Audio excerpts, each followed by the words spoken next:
તો અમદાવાદની civil hospital અને બેદરકારી સિક્કાની બે બાજુ સમાન છે। બીજે મેડિકલ કોલેજમાં આવેલી લેબમાં કોરોના દર્દીઓના નમૂનાઓનું ટેસ્ટિંગ થઈ રહ્યું છે, ત્યારે તેમાં પણ બેદરકારી સામે આવી છે।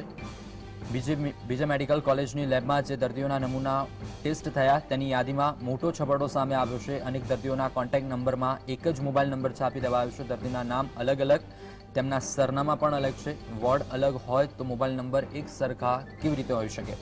જો કોઈ દર્દી કે તેના પરિવારનો સંપર્ક કરવો હોય તો કેવી રીતે કરી શકાય તે એક સવાલ ઉત્પન્ન થઈ રહ્યો છે। દર્દીનો કે તેના પરિવારનો મોબાઈલ નંબર જ ખોટા છાપી દેવાયા હોય તો કેવી રીતે સંપર્ક થઈ શકે છે? તો આવી બેદરકારી સામે આવી છે। દર્દીના પરિવારજનોનો સંપર્ક ન થાય તો હવે કોણ જવાબદાર હશે?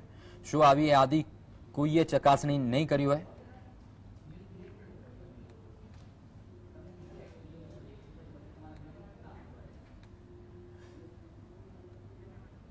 પરંતુ સિવિલ હોસ્પિટલે બનાવેલી યાદીમાં મોટાભાગના દર્દીઓના મોબાઈલ નંબર એક સરખા છપાયા છે। માઇક્રો લેવલે પ્લાનિંગના બણગા ફૂંકતી સરકાર માટે આ એક મોટી ગંભીર બેદરકારી સામે આવી છે।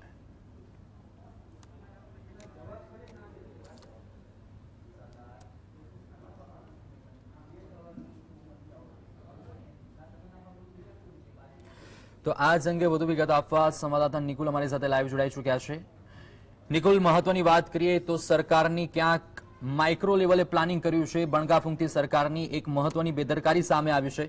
દર્દીઓના લેબમાં ટેસ્ટિંગ થઈ રહ્યા છે, નમૂનાઓ ટેસ્ટ થઈ રહ્યા છે, પરંતુ જે ડિટેલ્સ છે તેમાં નંબર સેમ જોવા મળી રહ્યા છે। આ અંગે શું વધુ વિગત સામે મળી રહી છે?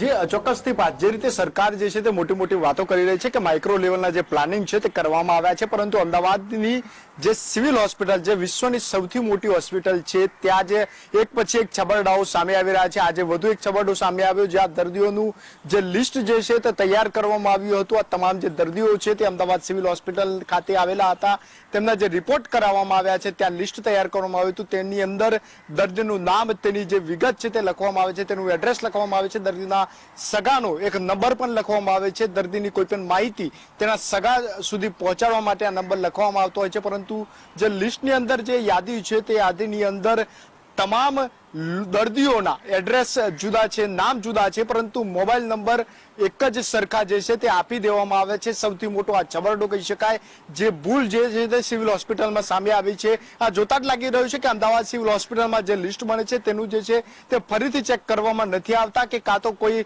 અધિકારીની આરસના કારણે આ પ્રકારના જે લિસ્ટ છે તે બનાવી દેવામાં આવે છે। વારંવાર અમદાવાદ સિવિલ હોસ્પિટલની આવી મોટી ભૂલો સામે આવે છે, પરંતુ જવાબદારો સામે કોઈ કાર્યવાહી જે છે તે કરવામાં આવતી નથી અને તેમને છોડી દેવામાં આવે છે। મહત્વની વાત છે કે આ પ્રકારના છબરડાઓ કેમ કઈ રીતે ચલાવી લેવાય, જો દર્દીને કઈ થશે તો તેની જાણકારી તેના સગા સુધી કઈ રીતે પહોંચશે, તે હવે મોટો સવાલ છે। જી નિકુલ, સાથે જો મહત્વની વાત કરીએ કે આવા છબરડાના કારણે અગર જો કોઈ દર્દીનો રિપોર્ટ પોઝિટિવ આવે છે તો તેનો સંપર્ક, તેના પરિવારનો સંપર્ક કેવી રીતે થઈ શકે? કારણ કે મોબાઈલ નંબર સેમ જ આવી રહ્યા છે, મોબાઈલ નંબર એક જ, અલગ અલગ દર્દીઓની અંદર એક જ નંબર જઈ રહ્યા છે।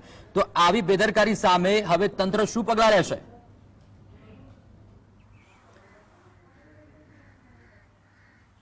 જી બિલકુલ, હાલ જે રીતે જે લિસ્ટ સામે આવ્યું છે તેમાં તમામ નંબર છે જે અલગ અલગ છે। જો કોઈ પણ જે દર્દી છે, જે લિસ્ટ છે તેમાંથી કોઈ પણનો રિપોર્ટ જે પોઝિટિવ આવશે તો એ નંબર ઉપર કઈ રીતે તેનો સંપર્ક કરવો, કેમ કે તમામ જે નંબરો છે તે એક જ સરખા છે। જો જનરલી જોવા જઈએ તો કોઈ SMS છે તે તેમને કરવામાં આવતો હોય છે, અથવા તો તેમને ફોન કરીને જાણ કરવામાં આવતી હોય છે કે તેમનો COVID-19 નો જે રિપોર્ટ છે તે પોઝિટિવ આવ્યો છે, એટલે તેઓ કોઈના સંપર્કમાં ના આવે, જાતે સેલ્ફ ક્વોરન્ટાઇન થાય અને તેઓ તાત્કાલિક જે છે તે એમ્બ્યુલન્સ મારફતે સિવિલ હોસ્પિટલ અથવા નજીકની જે કોવિડ હોસ્પિટલ છે ત્યાં પહોંચી તેઓ સારવાર મેળવી શકે છે। પરંતુ જે રીતે નંબર જ એક સરખા આપી દેવામાં આવ્યા છે, તો હવે કઈ રીતે તેના સગાને અથવા દર્દીને ખબર પડશે કે તેનો રિપોર્ટ પોઝિટિવ આવ્યો છે? કેમ કે રિપોર્ટ આવી ગયા પછી પણ દર્દીનો જે સંપર્ક કરવામાં આવે છે તે સમય જે છે તે લાગી શકે છે। નંબર જો હોય તો તાત્કાલિક તેનો સંપર્ક થઈ શકે, પરંતુ જે એડ્રેસ આધારે જે છે તે દર્દી સુધી પહોંચવામાં થોડો સમય લાગતો હોય છે, ત્યાં સુધીમાં જે દર્દી છે તે અંદર લોકોના પણ જે સંપર્કમાં આવતો હોય છે। જી નિકુલ, સાથે મહત્વની વાત કરીએ કે આરોગ્ય સેતુ એપ, જ્યાં મહત્વની વસ્તુ એ હોય છે કે નંબર દ્વારા ટ્રેસિંગ કરવામાં આવતું હોય છે, મોબાઈલ નંબર દ્વારા, જીપીએસ સિસ્ટમ દ્વારા ટ્રેસિંગ થતું હોય છે, તો ત્યારે આવા છબરડાના કારણે ક્યાંક જે કોઈનો રિપોર્ટ આવ્યો છે તો ખોટા માણસનો નંબર એની અંદર સ્ટ્રેસ થઈ જાય અને એના કારણે ક્યાંક પેનિકનો એક વાતાવરણ પણ થઈ જાય, તો આની એક્યુરેસી ઉપર પણ સવાલ ઉઠી રહ્યા છે નિકુલ।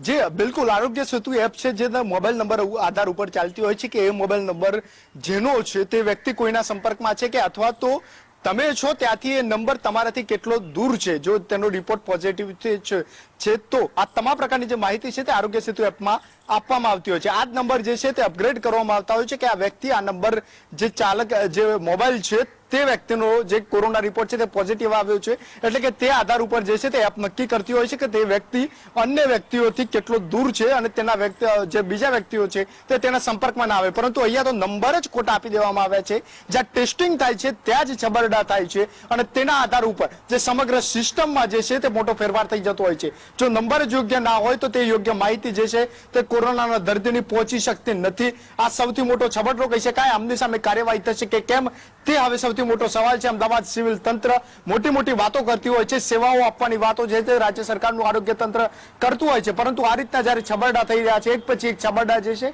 તે અમદાવાદ સિવિલના બહાર આવી રહ્યા છે, ત્યારે હવે શું કોઈ કાર્યવાહી થશે કે કેમ એ મોટો સવાલ છે. જી બિલકુલ નિકુલ, આપનો સંપર્ક સાંધેલો રાખીશું અને મહત્વના સળગતા સવાલ થઈ રહ્યા છે આરોગ્ય તંત્ર ઉપર. રાજ્યના આરોગ્ય તંત્ર ઉપર મહત્વના સળગતા સવાલ થઈ રહ્યા છે. દર્દીના પરિવારજનોનો અગર સંપર્ક નહીં થાય તો જવાબદાર કોણ રહેશે? ખોટા નંબર છપાયા છે તો કોઈ હાલાકી સર્જાય તો આ અંગે જવાબદાર કોણ? શું આવી યાદી કોઈએ ચકાસણી નહીં કરી હોય? કારણ કે એક મહામારીનો માહોલ છે ત્યારે ઝીણવટતાપૂર્વક તપાસ કરવી એ ખૂબ જ મહત્વનું બનતું હોય છે. દર્દીઓની વિગતની યાદી ચકાસ્યા વિના જ ફાઇનલ યાદી કેવી રીતે તૈયાર થઈ રહી છે, કેવી રીતે થઈ આવી બેદરકારી? શું જવાબદાર સામે હવે પગલાં લેવામાં આવશે કે નહીં, તે એક સૌથી મોટો સવાલ થઈ રહ્યો છે. દર્દીના નામ અલગ, સરનામા પણ અલગ, તો મોબાઈલ નંબર કેવી રીતે એક હોઈ શકે? કોઈ દર્દીને કંઈ પણ થાય તો પરિવારનો સંપર્ક કરવો હોય તો કેવી રીતે હવે તે પરિવારના સંપર્ક થઈ શકે? તો મહત્વના સમાચાર જે બેદરકારી સામે આવી છે સિવિલ તંત્રની.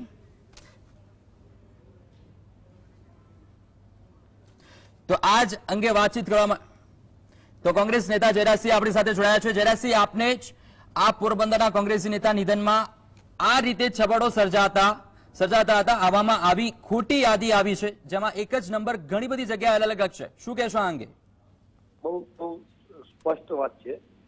અભિનંદન આપું છું જીવને કે આ મુદ્દો ચલાવ્યો છે. સૌથી અગત્યની બાબત એ છે કે જે રીતે સિવિલ હોસ્પિટલની અંદર અત્યારે કોઈ પણ સૌથી લોકોને કોરોનાનો ભય નથી લાગતો. સૌથી વધુ ભય છે એ સિવિલ હોસ્પિટલમાં દાખલ થવાનો છે. ગાડીમાં બેસાડેલા દર્દીઓ પણ ભાગી જાય છે, સિવિલના નામથી છૂટી જાય છે. એટલી બીક કોરોનાની નથી લાગતી, એટલી સિવિલથી લાગે છે. એટલા માટે કે સિવિલની અંદર જે રીતે આખું તંત્ર ખાડે ગયું છે, આખી સિવિલ હોસ્પિટલ ઇન્ચાર્જ પર ચાલે છે. ઇન્ચાર્જ પર મારા નામથી કોટ કરીને જવા દો.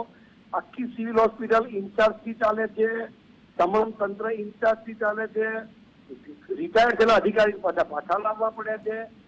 એક બાજુ પેશન્ટ તમને બીઆરટીએસના બસ સ્ટેન્ડમાંથી લાશ મળે, એની ડેડ બોડી મળે, એના ઉપરથી કલ્પના કરી લો કે કોરોના પોઝિટિવ દર્દીનું મૃત્યુ થાય અને એની લાશ તમને બીઆરટીએસ બસ સ્ટેન્ડમાંથી મળે.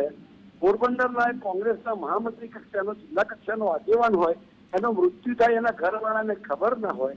પેશન્ટ દાખલ કર્યા પછી 8 દિવસે એના ઘરવાળાને લાશ મળે.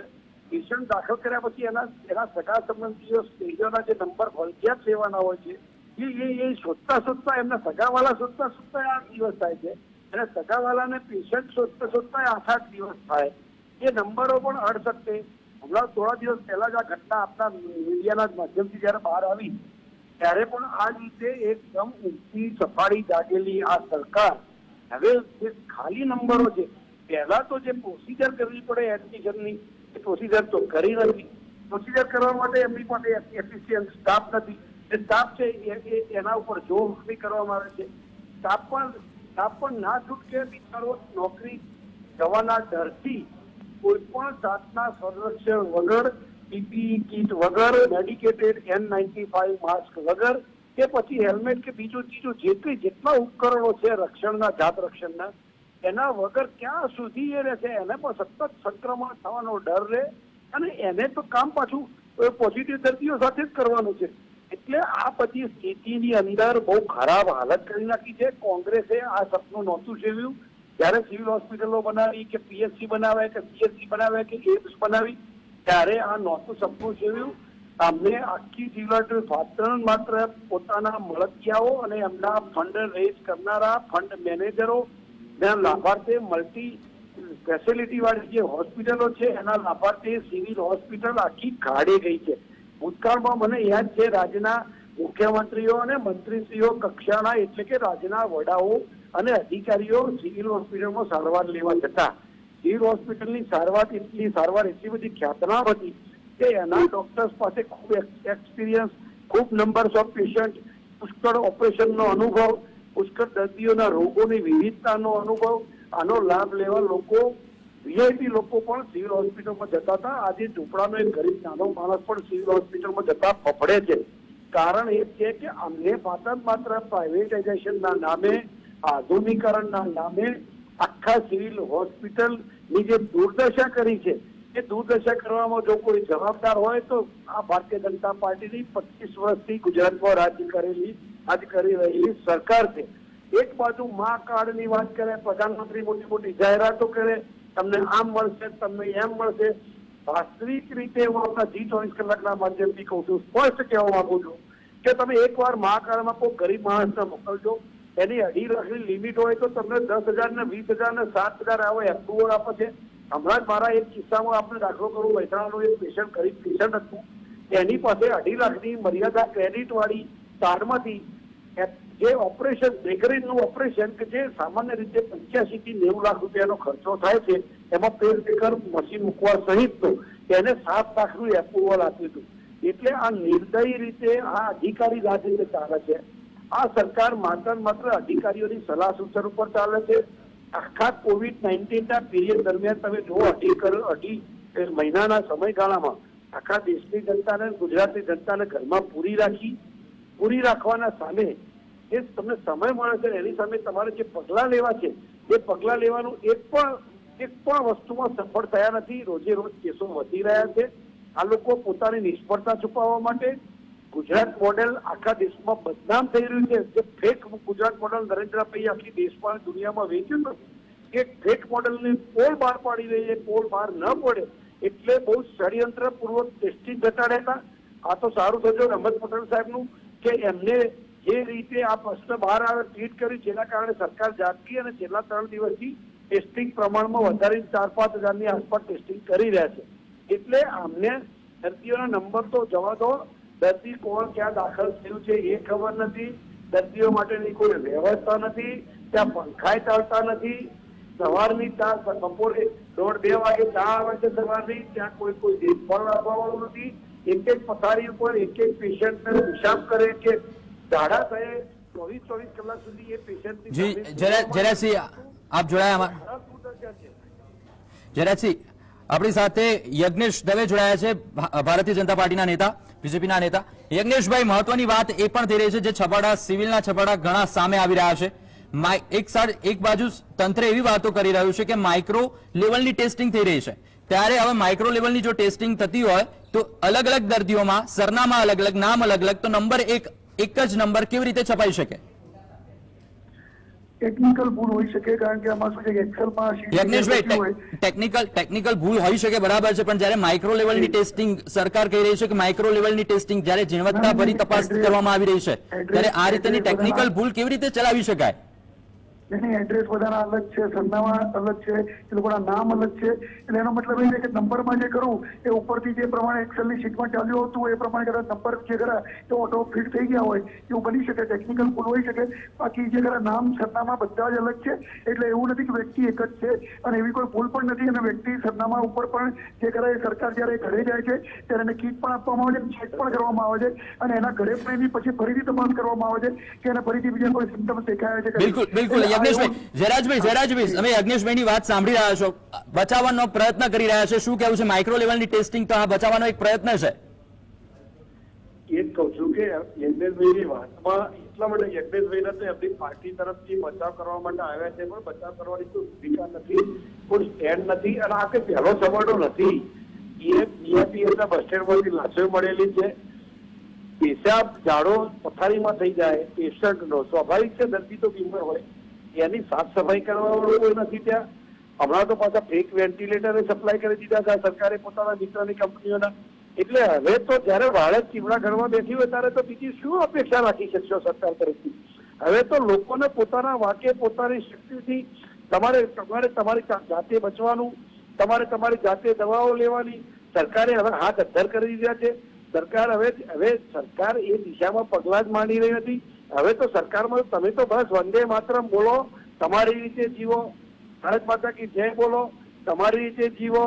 એ સૂત્રો અને અભિયાનો ચલાવીને માત્ર લોકોને મૂર્ખા બનાવવા માટે, લોકોની પોતાની નિષ્ફળતા હોય, વેન્ટિલેટરની હોય કે માસ્કની હોય કે પીપીઈ કીટની હોય, દર્દીઓની વધતી સંખ્યા હોય, મૃત્યુ દર હોય. તમે વિચાર કરો, ટેસ્ટિંગમાં ભારતમાં ગુજરાત આટલું બધું સુખી રાજ્ય ગણાય, દેશની અંદર એનો ટેસ્ટિંગમાં 11મો નંબર છે.